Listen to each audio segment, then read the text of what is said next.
We shall revisit an important debate going on in our State House as we speak. Welcome to My State of Mind. I am Dan York. Tonight is Friday, March 6th. We are not here. What? We're not here.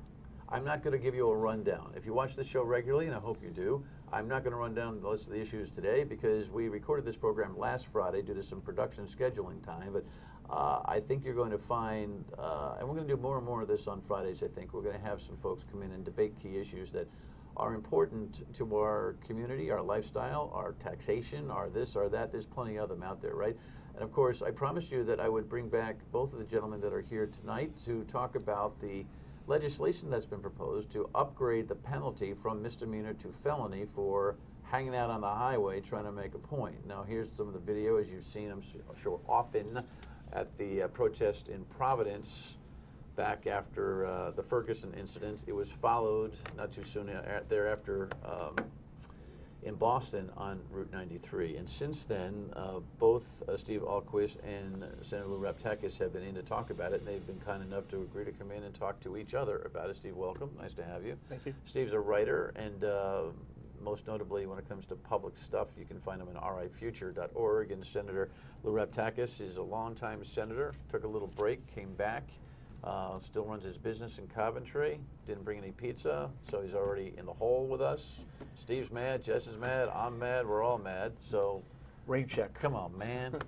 Pleasure to be here. Pleasure to be here. Pleasure to have you here. So when we last left this saga, you were talking to me about the language you wanted to put into your version of the Senate bill that would raise the misdemeanor to felony. Before Steve gets into it with you, update me as to what this bill proposal actually says. Right now, in its current form, it calls for a felony first offense, and also takes into consideration of anyone being hurt or harmed. For example, someone's on their way to the hospital, they have a heart attack, they don't make it to the hospital, and death resulting. It's a strong, strong message to send, and the bill really calls for some strong punishment. And again, in the General Assembly, we have another 37 colleagues of mine and another 75 members of the House and the governor who all have to agree in some sort of language of legislation. I mean, we did have a hearing last Tuesday in the Senate side. The House did have their hearing on two bills by Representative Hull and Representative Canero, two different versions of the bill. And my consensus is that, look, we're going to have to sit down and figure out what's the best piece of legislation that we can work out that can pass the General Assembly, get the signature by the governor, and become law. Well, there's some versions in the House that are misdemeanor.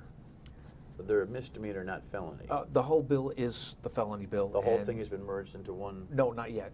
Okay. Not yet. What we're going to do is the next process, and all bills have to be sub-8, is meet with my two colleagues in government from the House side. Well, nobody knows what sub-8 means. You think you got to be sub-8. People going, wait a second, do you know what sub-8 means? I do, but I've read a lot of legislation. Right. I mean, it's like nobody knows. It's the second you think the draft. people coming to buy pizza know what sub-A is? No. What happens is all bills are introduced in their original form, and by the time you go through the process of the General Assembly that starts in January, ends in June, bills are changed. There's new language, there's new language added, there's language deleted. So the bill becomes in its second form called a sub-A, and then sub-A2 is the third form, and the list goes on and on. So it's the edits. The edits to the original idea. So hopefully we're going to come to some sort of compromise, and the arguments are it shouldn't be a felony. Some people are saying it should be a felony. And look, we heard testimony, we heard opposing views from those that don't want it to be a felony and those that are supporting it to be a felony.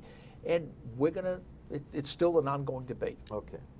Your principal argument against is? Well, I don't think it should be a felony. And if it's not going to be a felony, then there really is other legislation or other laws in the book that cover it as a crime. So it really isn't necessary to pass anything to address it. We have disorderly conduct. We have manslaughter. If somebody were to die on the highway because of like some kind of reckless act, then manslaughter charges could be brought, as the many lawyers have testified, both at the Senate and the House. And so I don't see why we would need to increase the penalties, since there seems to be adequate penalties already on the books. All right. Well, let's talk about the concepts with each other. Talk to each other. Just Ba- You know, Basically, the problem is a public safety issue, number one. We just can't have individuals. We know there's freedom of speech. There's a constitution involved. People should have the opportunity to voice their opinions, to exercise their freedom of speech. But there's other places to do this. You can do it in front of the State House, you can protest, but not in a venue where you're also enabling individuals to be in harm's way. I mean, protesters come down that embankment, they slip and fall, and they fall in front of a motorist. They can lose their so lives. your public safety concern, you think, elevates this to felony level? But Well, they shouldn't be protesting on a state highway.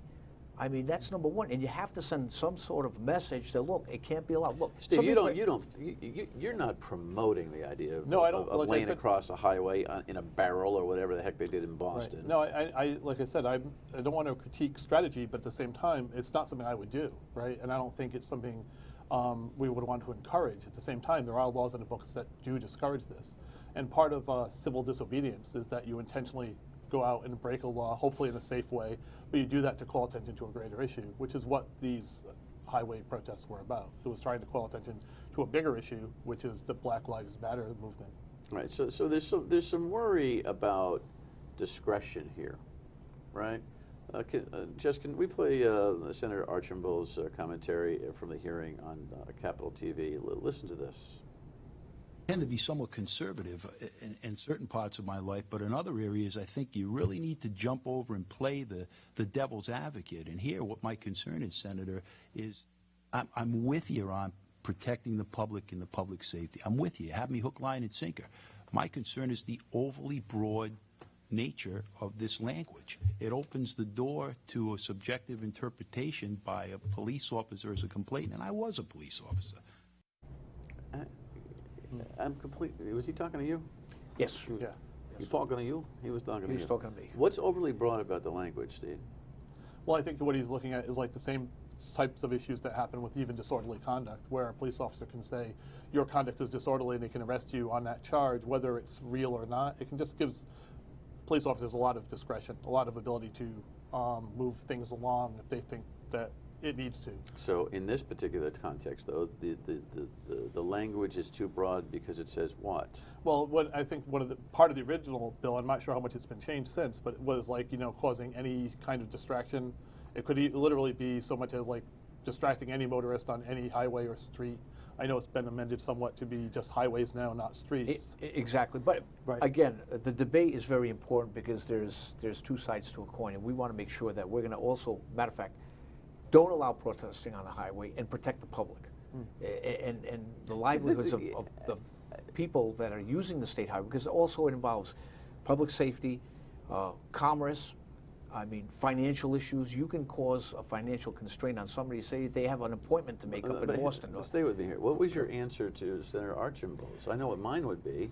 You tell me that a police officer can't figure out the difference between a nuisance lunatic and a formal protest across a highway? Oh, police officer can. I mean, it's so the difference what between is somebody he hitchhiking. talking I mean, there's about? laws against Well, people hitchhiking on the highway too. I mean, you can't do it. Providence has had 2 lawsuits about police telling people standing outside political events, handing out flyers. And both times those people have been told to move illegally by the police, and they've won one case and they're engaged in another case. So police officers often do overstep their discretion in the sense of like on First Amendment issues. And you know what? I see the practicality of that. But laying or stopping traffic on an interstate highway is not a discretionary. You see, there's no. So I don't know what Steve Archambault is talking about, because you've been fair enough to say you know what a duck looks like when it's quacking. You know what a highway protest is when you see one. You know what a highway protest is. Your only argument is what the penalty ought to be. Sure. Right? At a certain level, I think that, right, exactly. And I think when we put strong penalties on it, what we're doing is there's going to be kids involved here whose lives are going to be hit with a felony conviction for the rest of their lives. There was a woman who was at the Senate hearing, Adele Bourne, and she's 80 years old now. In 1953, she was in the midst of the civil rights movement 16 miles away from Ferguson. So she was living in Missouri, 16 miles away. She said that if this law was passed when she was in high school, she would have a record a mile long. She talked about knowing, she said one of the advantages of being as old as she is that she knows civil rights leaders from all over the country who may have spent decades in prison instead of doing decades of good work. She mentioned the father in a Catholic priest in New Jersey who's 40 years serving the poor instead of being in prison. Hold a thought on that. We'll continue the conversation when we come back. Stay with us. I just want to say that I'm very concerned, just as you brought up, about the kind of language, the lack of judicial discussion. And I understand your concern about the highway. I have to take a friend to the emergency room time after time, and we go down I-95. But there are stops along the way that are not caused by protesters. They're just caused by what happens on I-95. Yeah, well, that's called like a natural or accidental or weather-related or accident-related thing. That's the Del Bourne who you're talking about, the longtime protester. Listen, I respect anybody that had a civil rights role back in the day.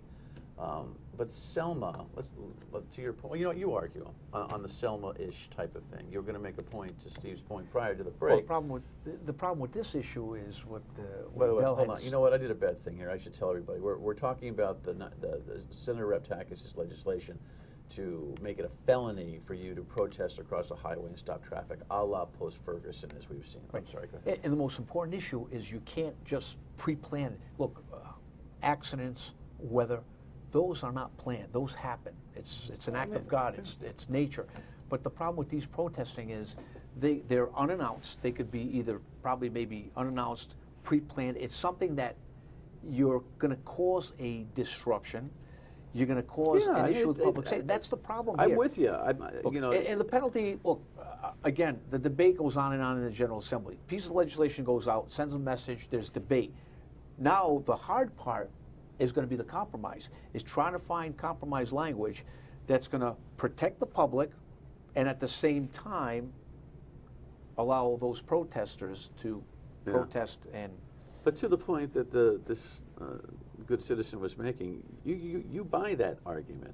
When she says that things happen on the highway that slow people from going to the hospital. So this legislation jacketed to a felony is unruly because, well, other things happen that prevent people go to the hospitals. What? Well, no, I think that point was a little fuzzy, but I think her greater point was that, you know, people like her would have been lifelong felony convictions on their record. Well, that's they would have when been in jail for a long time, and I think that was more to her point. Let's talk more about that. Yeah. Because I know you think the stain of a felony conviction, even a charge, never mind a conviction,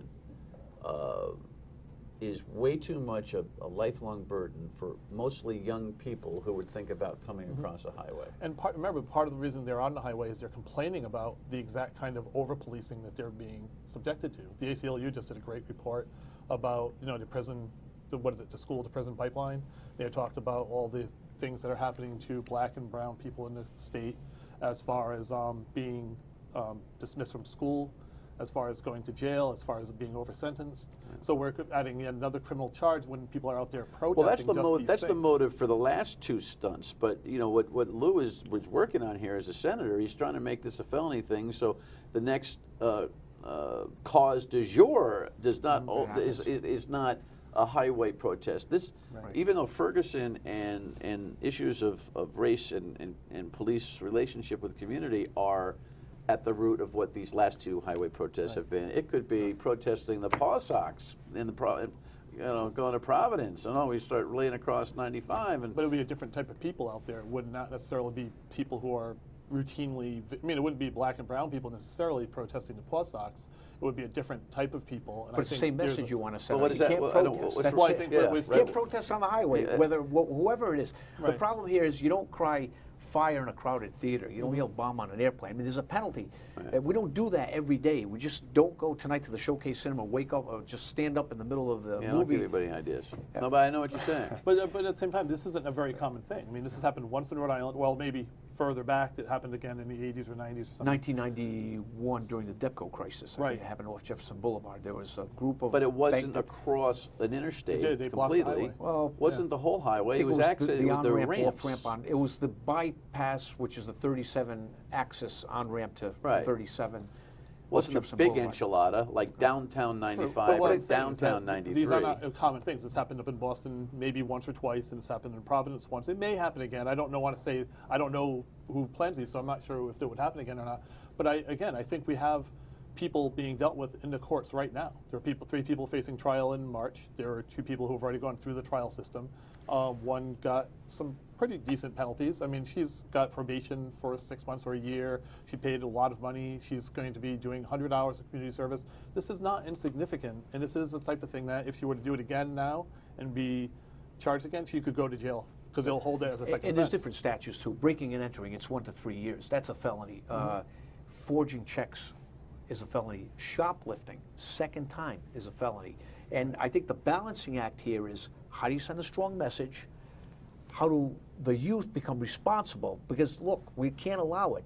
And Steve might have a point there, but you've got to send a message to the youth. Even though they're young, look, we're responsible. We just don't get behind the wheel and drive down Route 95 100 miles an hour, even though we just got our driver's license and we're only 16 years old. There's a message there. And the message is very crystal clear. Don't do it, number one. And if you do it, these are the penalties that you're going to have to face. We're not, I mean, like you said earlier, I don't think Steve's planning to have another protest, or his group or anybody's going to plan to do that. But you need a mechanism, a safety net to protect the public. Yeah, I mean, isn't part of our criminal justice system and our penalties within it? They're multi-purposed. One is to punish, the other is to send message. And so you wonder how many of these kids would have done this in Providence and in Boston if they knew that they would have a record, a felony record. You know, maybe they don't get so courageous. Well, do we want to knock courage out of people who are trying to protest something they believe in? I mean, is that what we're looking to do? We don't want. Here's what I thought is amazing to me, and Lou just said something a couple of minutes ago that I think really wraps up the show, which is, you just can't do that. There's a level of common sense past, like the line of common sense. Laying across a highway is like a what factor, and so I get lost. You're a really smart guy, and I get lost in how much effort you put in to legitimize something that most of us say is so insanely dangerous. I think it is dangerous, but I think it was also dangerous when people protested racism in the South. It's always dangerous when you protest things, and people were beaten and killed in the South, right? So that was insanely dangerous to do. It's no doubt that, but you know what? Yeah, the other problem is they're losing the message too. When those type of acts happen, the public now doesn't support the cause. Now what's happening, and I think there was a Providence Journal poll, I think 90% that were polled were against what occurred on Route 95. But that's where what occurred Steve in and I agree. 1993. You got no business strategizing with these people. While you're trying to penalize them, you got no business. We all agree. In fact, you may even agree that the message got lost a little bit over. And it did. I think the best, but at the same time, though. But that's not where you want to be. You shouldn't coach these people on the best way to get a message out while you're trying to penalize them for the act that they're about to or did commit, right? Exactly. And basically, look, you don't need to be their consultant. Don't do it. And you're also endangering yourself, and you're endangering others. And that's basically the message. But the message does get lost in part because we focus on issues like this rather than focus on the message. I mean, there is a possibility here that the Senate could be considering bills that would do something about the underlying causes. Nobody would be out on the highway protesting if Rhode Island were the model for how to treat people with black and brown people by the police.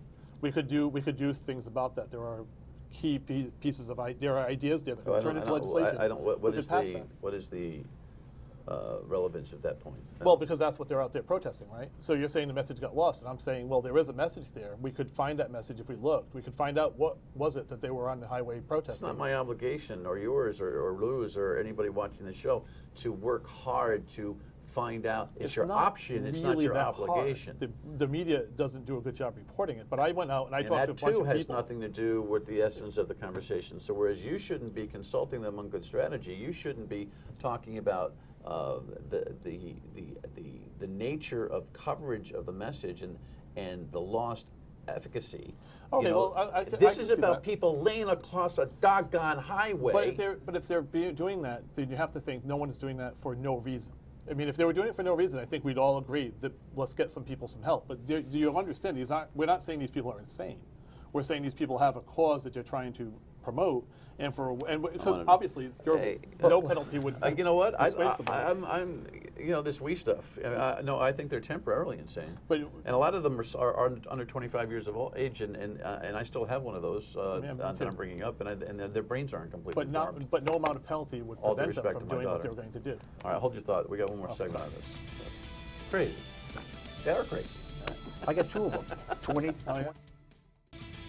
Many of our constituents who illegally beg as a way to earn money between waiting for an SSI or SSDI decision or after their SNAP benefits run out at the end of the month, rely on that source of income to support themselves and their families during a tough time in their life. The definition of highway could include on and off ramps where folks are often panhandling, and we're very concerned that this behavior would then result in them having a felony, which, as you know, would cause severe barriers in them being able to attain housing that they can afford and support for themselves. It is amazing to me at public hearings that the length of which people will go to make arguments that panhandlers are now going to be subject to felony charges for protesting across the highway. We know the difference between panhandling and protesting On an across the overpass. highway. Exactly. Right? And that message was you totally know the lost. difference. Yes, I do. I But I mean- also know that the police can sometimes overstep their authority. We know that too. Yeah, but that's what judges are for. Mm-hmm. The last time I checked, police officers don't arrest you and then you go right to jail forever. You No, might I go know to jail And prosecute temporarily. you too. You have to go through the judicial process. Yeah, I mean, the felony conviction sticks when a judge or a jury says it sticks, not when some. But it's not an easy process to go through. I mean, not everybody can make bail. Not everybody's going to be treated the same in jail. I mean, for a person who's But you can go homeless. into the slammer for a misdemeanor too. So I mean, I'm not so That's right. sure that the distinction argument plays And there. that's the other issue, Dan, that there are misdemeanors with jail time. We've had a bill just recently, matter of fact, in today's newspaper about the tip issue. I mean, if there's fraud in tips, and that could be 60 days in jail. It is a misdemeanor, but misdemeanors can start from 1 day in jail all the way up to The 1 big year. distinction on felony for protesting across the highway, which is what we're debating, is judge's discretion will begin with minimum jail time, and it'll be a record on. It's a long time record between so the misdemeanor, a judge can say, you know what, they'll waive the jail time. You want a minimum 60 days. I'm not of saying it jail. could be 10 days, could be 5 days, but the issue here, Dan, is you have to have a message, number one. You have to have individuals to be responsible for their actions. And the problem here that I heard earlier from Steve is he wants youngsters to protest but don't suffer the consequences. Well- But that's the big problem here. All right. So So I think you've made your point, and your 15-second summary on this whole thing is what? People are getting the punishments that they need. I mean, it's happening right now. It's happening. People arrested are paying Well, fines. the term deterrent doesn't ring with the level of punishments that they're getting, but we'll see. Hopefully we don't have this protest problem in the future, and all this arguing is about nothing. Hopefully. sends a message. All right. Will you get a vote on this year? We're hoping that we can come to some agreement between my colleagues in the House and the Senate, and they could possibly be a piece of legislation. Well, thanks, guys, for coming in. Thank you. Appreciate it. All right. Final thought when we come back. Stay with us. You know, it seems a silly thing to be arguing about whether we should penalize at a felony level people who lay across a highway. To me, it just seems so obvious, but that's what makes America great. You can argue about the penalties, about arguing the issues. Hopefully, we don't have another one happen, and all of this argument will be about a hypothetical problem. But it just cracks me up. Anyway, we got to go. We'll see you on the radio Monday noon on WPRO and back here at 7:30 as well. Thanks for watching. Bye.